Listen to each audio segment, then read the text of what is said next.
We are ready. We are bringing on our first keynote speaker to talk about how solid is your platform. So I am going to add Lisa to the stage now. Don't just love her because she's got the best name ever, Lisa. But I met Lisa when she was still at Netflix doing a main stage presentation for us at our Diversity and Inclusion Day at All Things Open last year. And it's so fantastic to be sharing a stage with you again, Lisa. Welcome to Coop Crash. Thank you so much for having me. I'm super excited to be here. What a lovely welcome. And yeah, I'll likely be at All Things Open again this year. So if anybody's going to come, please come hang out. I haven't heard what I'm doing yet. Todd always has something for me to do. So I'll be there. I've been at every one. To do absolutely. I'm sure now that I know you're going to be there. I've been at every one, and so I could hardly miss it. And it's right here in town. So I'm super happy to be here. Thank you so much for asking me. Awesome. So I am going to bring your slides to the stage. We are going to duck out and kick us off. Fabulous. Wonderful. Hello, friends. It's so lovely to share this time with you. Thank you for being here from all over the world. I'm coming to you from North Carolina. But recently I was in Milan for a Formula One race and brought back COVID as a souvenir. So I'm a wee bit froggy. I have an emotional support beverage, so hopefully we'll get through this just fine. I've been at Netflix for the last 4 years. Prior to that, I was at Zapier. But at Netflix, I've been concerned with helping our legacy software be more stable and performant, and also getting rid of what we don't need anymore. Netflix has my team is called Technology Lifecycle Innovation. It was part of what used to be called Product Platform Systems. So I'm solidly in the platform world. We turned into consumer server foundations. Lots of words to say. We sit at the nexus of the architectural hub. We are responsible for about 75% of all streaming traffic. And lots of the OG protocols that Netflix was built on. I don't know how you get a job at Netflix. I don't know how I got my job at Netflix, but I'm always happy to chat about my experience there. Just a warning, you don't get free Netflix. Also, I have it on good authority because I used to work with the legal team. Don't use Netflix as an alibi for murder. It will not work. All right, so let's get into it. Everybody that works in platform knows that platform is the key. Platform's value can be measured by the value of the services they provide to product teams. We're very much like the rotors on your brakes. Nobody thinks about them on the day-to-day, but you sure notice when they're gone. Without a solid platform, nothing can stand. That's an architectural principle with buildings as well as computing. But the platform really is where you infuse your entire ecosystem with stability and confidence. Flakiness here and unreliability are super destabilizing. So we want to make your platform as solid and reliable as possible. Where do you start? Well, you got to do some introspection. You need to know what the state of things is. And this is where brutal honesty is key. Please don't hand wave past instabilities or flakiness in places. That is only going to become a self-fulfilling prophecy. So use those wee canaries as a signal for how you should be painting things. And really take time to dig into your architecture and understand what the history is and where it's going. Because we build our computer systems the way we build our cities over time without a plan on top of ruins. So don't feel bad if you're like, oh God, there's so much stuff in here that shouldn't be here anymore. You were making the best decisions you could at the time. It's definitely an architectural evolution, and it's going to change. I can't tell you what's going to come next. I can just tell you that it will change because that's what we do. But honor the past while acknowledging that it does present some challenges to you. So it's okay. Don't feel bad if you look back and you see things that are not the way we would do them today. They were made with the best decisions and the best information that were had at that time, and they worked when they needed to work, and perhaps they don't work anymore. They're not serving you. Oh, part of my graphic was gone. Oh, sorry about that. Well, that's super weird. Anyway, let me see if I can find it in my slideshow. Here we go. Oh, that's really off-putting. Anyway, it's the old XKCD that there we go. The XKCD that is infamous for describing the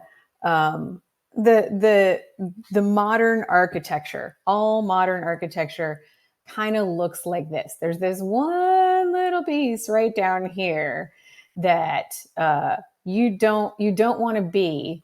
You don't want to be that toothpick in the Jenga tower. That's my favorite analogy. You don't want to be that place of instability, right? So you need to look into why that is and how can you shore that up. You want to be more one of these big flat platformy looking objects here. And this is one of my favorite things today. You're only as good as what you depend on, right? So look high and low. Look through your architecture, know what you rely on and who relies on you. Empathy here is key. You don't want to make anybody's life more terrible. You want to enhance. You want to be the rock that they can rely on. So think about what you're working on. The things that I hire engineers for, my two greatest qualities that I look for are empathy and pragmatism. I want you to make the best decisions given the constraints of the system within which we are working, because that's the reality. You can't change everything. You can't magic away the situation that you're in. But I want you to think about what's the best possible outcome within those constraints. Making sure that you are always leaving something better than when you found it. One of my favorite engineers and on my team, no matter what he's working on, he's always looking for ways to refine the code where he's working. So he doesn't just go in and do the thing that he's working on. He looks around to see if he can clean up any, extraneous things, if he can make something better, if he can make it more refined. And I love that approach to things. We don't always have that luxury of time, but the awareness of it and making, markers to come back for later is also a great way of moving through that system. So if you've identified places of instability or you're engaged in an architectural evolution, the key to maintaining stability is avoiding the migration trap.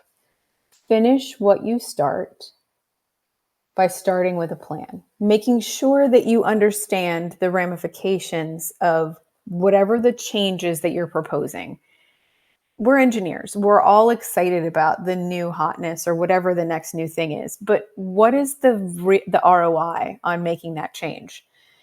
Is it the right move? And how will you know if it was the right move? So plan for the entire migration, the ideal state. What do you get out of that? Is it worth doing? And it's not even the level of effort that you're going to put in now. It's the level of effort to sustain that thing over time. Once you make this change, what does it provide for, all kinds of, in every vector? So hat tip here to my good friend and former boss, Bruce Wang, aka Batman. You may know him from places like Plato. He's done a lot of speaking on the migration trap. And right here is a good illustration of how you might engage in the life cycle of your proposed migration.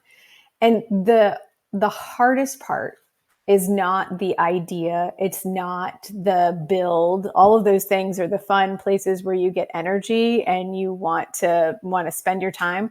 The hardest part is getting off of where you are. And it is not trivial. And the adoption is the place where that is going to stall off, right? So you make a plan, your primary audience is excited about moving, and they move. But what happens to everybody else? And you're stuck in this hybrid state of some people are on VX, some people on VX.1, some people have no plans to move to X+1, some people are already talking about X+2. So you're always going to be in this spectrum state, and it's frequently called, it's frequently a state of tension, right? And sometimes you move the biggest part of the platform, and everybody gets super excited, and you're like, woohoo, we are done. You are not done. You have not done the thing. You've done part of the thing. And every minute you spend not doing that thing fully degrades the stability and performance of everything, because you're always going to have to be maintaining both of those systems, deciding when you build a new feature, do you build it in both systems? Do you build it in both methodologies? Where do you start abandoning the old thing? And the old thing gets, that old code smell rot situation where nobody wants to work on it because it isn't the new hotness, but it is keeping the lights on. And that was sort of the whole purview of my team. To innovate, you got to be able to see. And if the lights go out, you can't see. So you got to keep the lights on. Like I said, we were still responsible for 75% of all streaming traffic. So that's a non-trivial amount while all of the new architecture is happening. Making sure that you understand what it's going to take to get those things done, and then actually doing them. Talking about them won't get them done. This is frequently referred to as Roman writing, and it's frequently spoken of derisively. I had a colleague who was like, we're going to stop all Roman writing. And I was like, look, here's the thing. Roman writing was the fanciest trick you could do. People would come from all around to see this particular event. The trick is to not do Roman riding. The trick is to do it well, so you don't fall off of one or either of the horses, right? You want to maintain that flow until such time as one of these beautiful horses rides off and you remain on the one that you've decided to take forward. Do it well, do it thoughtfully, make sure you understand the implications of it, but continue to do it. There are no light switch moments really in computing. There's rarely an opportunity for you to just turn one thing on and turn one thing off simultaneously. Those are rare, and you can celebrate them when they happen, but most often you are in some, again, spectrum of those transition points, and you're never going to be really free of the duality of it until you make some really hard decisions and do the work. Plan for that. Accommodate that time. Talk about it when you talk about the future of the thing. If you have not talked about how to deprecate this new system, you have not fully planned its life cycle. So think about the whole thing from the beginning and plan for how you're going to handle that. Excuse me. So planning. I keep saying planning. Planning is key. But don't just have one plan. Have a variety of plans that you can assemble and bring together, and some of them are going to be more important than others. Some of them are going to have more activity than others. But if you only plan one path forward, you're going to get stuck just as much as you would if you weren't doing the thing, because you're then locked into this one one singular stream, and you're not going to be able to deviate and flex and accommodate, because while you're moving through this architectural change, the rest of the world is moving with you too. And so you might need to accommodate new features, new aspects, security upgrades, just version upgrades. Things change in computing all the time. That's part of our life's blood. This is why we love being engineers, is because we like working with that. But you got to have contingency plans and plans plus other plans to make it happen. So one of the things that we did that was super effective was to build comparator tools. We built a little application that demonstrated to people who were moving through the architecture, here's what your current payload delivers, and here's what the new system will deliver, so that they could see side by side that they were getting the same things, or at least what they needed if they weren't getting the same things, and that they could have confidence in moving to the new system. Because I don't want to put a number on it, but a vast majority of the reluctance to move into new systems is the fear that you're not going to have what you had previously, that you can't rely on it anymore, that it's untried and untested. So put in as much confidence as you can.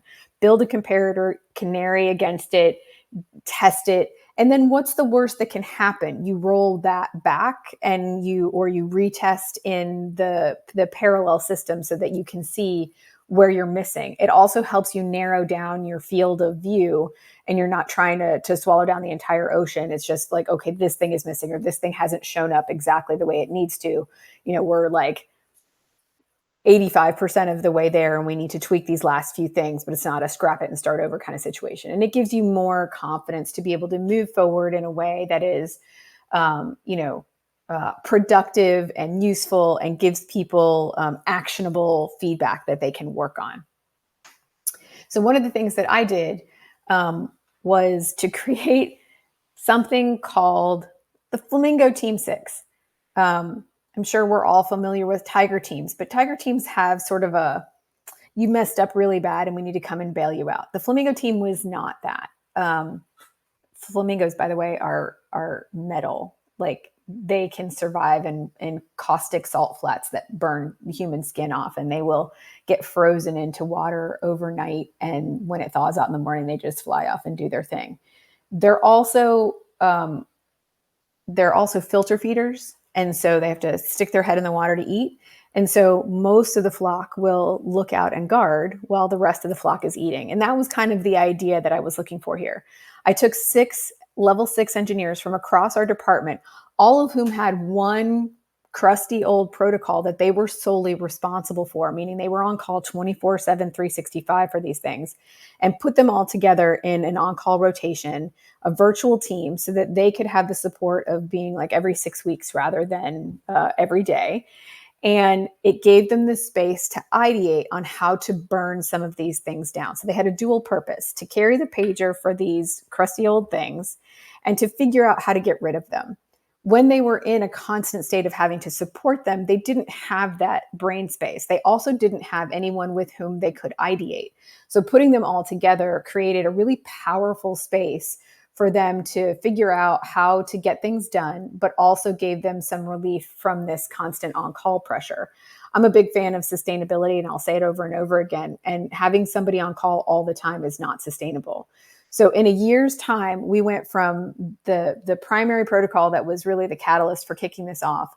That was a daily pageable event. It was in such bad shape. And within a year's time, we had gotten it down to the point where the person who was on call forgot they were on call, which was exactly the goal. So we created this team, we used it for a year, and we disbanded it to prove that we could flock around a certain topic and concentrate on it and get it done and move on and not have to disrupt the flow of everything else. Everybody else stayed on their teams and they contributed to those teams. I just asked for their managers to give them this special on-call rather than their primary on-call. And one person away from their teams on call didn't affect that velocity there. And so it was everybody gave a little so that we all gained a lot. And it was a really productive experiment in a virtual team that had really never been done before, and definitely had not been done with, documentable results of wonderness. And then also, like, somebody was like, well, they're doing such a great job, why would you disband them? I'm like, because we did the thing we said we were going to do. Now, next year might be a rhinoceros team, or it might be a giraffe team. We might come up with something else, but this team did what it was supposed to do. And so we retired it with a celebration, and we celebrated our victories there. And so the last approach I'd like to discuss with you is when you're confronted with an architectural challenge, and this one may be a wee bit extreme, but it's a fun example. Don't don't start from the top. Don't think about like having to yank out this whole system from your larger ecosystem. Think about starting underneath. One of the ways we burnt down the protocol that was the primary concern of the Flamingo team is that we flipped it over and we looked at the low-hanging fruit, the things that we definitely knew we could get rid of. This was the original streaming protocol at Netflix called NCCP, and it was responsible for the OG devices that were Netflix enabled. So there was a bunch of stuff in there like the PS2 Vita, which it was a retired device, but all of the code to run it was still there. So we were able to, working hand in glove with our device retirement team, figure out what wasn't viable anymore and get rid of that. That alone reduced the footprint from 171 device-specific protocols down to about 75. So that was a great start. And then after that, we were able to work with the device retirement team and identify what was up next and what was on tap and what could be refactored. So we didn't fully deprecate this thing because many of the things that were still there were there for contractual obligation reasons. Because back in the old days, Netflix promised people like Dish Network and Orange forever, and those folks were asking us to honor that contract. And so many of the things that were like, why can't we just get rid of this? Because we told somebody we would keep it going, and money. So those are the promises that we have to keep. So my parting message to you is think about approaching your problems from a multimodal approach. Don't just have one way to tackle it. Think about novel and interesting ways that you might be able to come at it. Don't spend too much time getting caught up in like, well, this isn't different. It doesn't feel different enough. Sometimes it's just dedicating the resources to thinking about these processes rather than just letting them happen along the way. I think that's the biggest message that I can give to you. Be intentional about moving through your tech debt and moving through your reliability stack, because it's not something that just happens. It has to be something that you put concerted effort toward and something that you dedicate resources to, and making sure that you take it with the same seriousness that you would a new build. It's not as glamorous, but it is very satisfying. We measured our progress by shrinking footprints and making sure that when we got rid of something that we had a party and celebrated it just like we would a launch. It's just as important to get rid of the things that you don't need anymore as it is to build new things. So thank you all for spending time with me today. I hope you have a wonderful day and get lots out of this, and come see me at All Things Open. That's coming up here pretty soon. Awesome. Thank you, Lisa, for kicking us off. We are super excited and thankful that you were here today. If you have any questions for Lisa, she will be in the chat. And so with that, I'm going to remove you from the